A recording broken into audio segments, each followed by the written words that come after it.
Chapitre 25. Si Judas s'était jeté aux pieds de la mère en disant « Pitié », la mère de pitié l'aurait recueilli comme un blessé. Jésus dit « Horrible, mais pas inutile. Trop de gens croient que Judas a commis une chose de peu d'importance. Certains arrivent même à dire qu'il a eu du mérite, car sans lui la rédemption ne serait pas venue, et par conséquent il est justifié devant Dieu. En vérité, je vous dis que si l'enfer n'avait pas déjà existé, et existé parfait en ses tourments, il aurait été créé pour Judas encore plus horrible et éternel, parce que de tous les pécheurs et de tous les damnés, il est le plus damné et le plus pécheur, et pour lui, éternellement, il n'y aura pas d'adoucissement de sa condamnation. Le remords aurait pu aussi le sauver, s'il avait fait du remords un repentir, mais lui n'a pas voulu se repentir. Au premier crime de trahison, encore pardonnable à cause de la grande miséricorde qu'est mon affectueuse faiblesse, il a joint les blasphèmes, les résistances aux voix de la grâce qui voulaient encore lui parler, à travers les souvenirs, à travers les terreurs, à travers mon sang et mon manteau, à travers mon regard, à travers les traces de l'institution de l'Eucharistie, à travers les paroles de ma mère. Il a résisté à tout. Il a voulu résister, comme il avait voulu trahir, comme il a voulu maudire, comme il a voulu se suicider. C'est la volonté qui compte dans les choses, dans le bien comme dans le mal. Quand quelqu'un tombe sans la volonté de tomber, je pardonne. Tu vois, Pierre, il m'a renié. Pourquoi? Il ne le savait même pas, lui, exactement. Un lâche, Pierre? Non, mon Pierre n'était pas un lâche. Contre la cohorte et les gardes du temple, il avait osé frapper Malchus pour me défendre et risquer d'être tué de ce fait. Ensuite, il s'était enfui, sans avoir la volonté de le faire. Ensuite, il avait renié, sans avoir la volonté de le faire. Par la suite, il a bien su rester et avancer sur le chemin sanglant de la croix, sur mon chemin, jusqu'à arriver à la mort de la croix. Il a su, par la suite, donner de moi un excellent témoignage, au point d'être tué à cause de sa foi intrépide. Je le défends, mon Pierre. Sa défaillance a été la dernière de son humanité, mais sa volonté spirituelle n'était pas présente à ce moment. Elle dormait, émoussée par le poids de son humanité. Quand elle s'éveilla, elle ne voulut pas rester dans le péché et voulut être parfaite. Je lui ai pardonné tout de suite. Judas n'a pas voulu. Tu dis qu'il paraissait fou et enragé. Il l'était d'une rage satanique.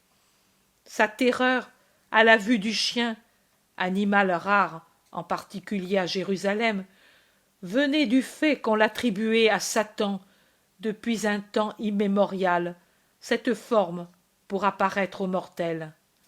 Dans les livres de magie, on dit encore qu'une des formes préférées de Satan pour apparaître est celle d'un chien mystérieux ou d'un chat ou d'un bouc. Judas, déjà en proie à la terreur qui lui venait de son crime, convaincu qu'il appartenait à Satan à cause de ce crime, vit Satan en cette bête errante. Celui qui est coupable voit en tout des ombres de peur. C'est sa conscience qui les crée. Ensuite, Satan excite ces ombres qui pourraient encore donner le repentir à un cœur et en fait des larves horribles qui amènent au désespoir. Et le désespoir porte au dernier crime, au suicide. À quoi bon jeter le prix de la trahison, quand ce dépouillement n'est le fruit que de la colère et n'est pas fortifié par une volonté droite de se repentir? Dans ce cas, se dépouiller des fruits du mal devient méritoire. Mais comme il l'a fait, non. Sacrifice inutile. Ma mère, et c'était la grâce qui parlait, et la trésorière qui donnait le pardon en mon nom, lui dit: Repens-toi, Judas, il pardonne. Oh, si je lui aurais pardonné, s'il s'était jeté aux pieds de la mère en disant: Pitié, elle, la mère de pitié, l'aurait recueilli comme un blessé, et sur ces blessures sataniques par lesquelles l'ennemi lui avait inoculé le crime, aurait répandu ses larmes qui sauvent, et me l'aurait amené au pied de la croix, en le tenant par la main, pour que Satan ne pût le saisir, et les disciples le frapper, amené pour que mon sang tombât d'abord sur lui, le plus grand des pécheurs. Et elle aurait été, elle, la prêtresse admirable sur son autel, entre la pureté et la faute, parce qu'elle est la mère des vierges et des saints, mais aussi la mère des pécheurs. Mais lui n'a pas voulu. Méditez le pouvoir de la volonté dont vous êtes les arbitres absolus. Par elle, vous pouvez avoir le ciel ou l'enfer. Méditez ce que veut dire persister dans la faute. Le crucifié, celui qui se tient les bras ouverts et attachés pour vous dire qu'il vous aime, et qu'il ne veut pas vous frapper, qu'il ne peut vous frapper parce qu'il vous aime, et préfère se refuser de pouvoir vous embrasser, unique douleur de son état de crucifié, plutôt que d'avoir la liberté de vous punir. Le crucifié, objet de divine espérance pour ceux qui se repentent et veulent quitter la faute, devient, pour les impénitents, un objet d'une telle horreur qu'elle les fait blasphémer et user de violence envers eux-mêmes. Meurtriers de leur esprit et de leur corps à cause de leur persistance dans la faute. Et la vue de celui qui est doux, qui s'est laissé immoler dans l'espoir de les sauver, prend l'apparence d'un spectacle horrifiant. Marie, tu t'es lamentée de cette vision, mais c'est le vendredi de la Passion, ma fille. Tu dois souffrir.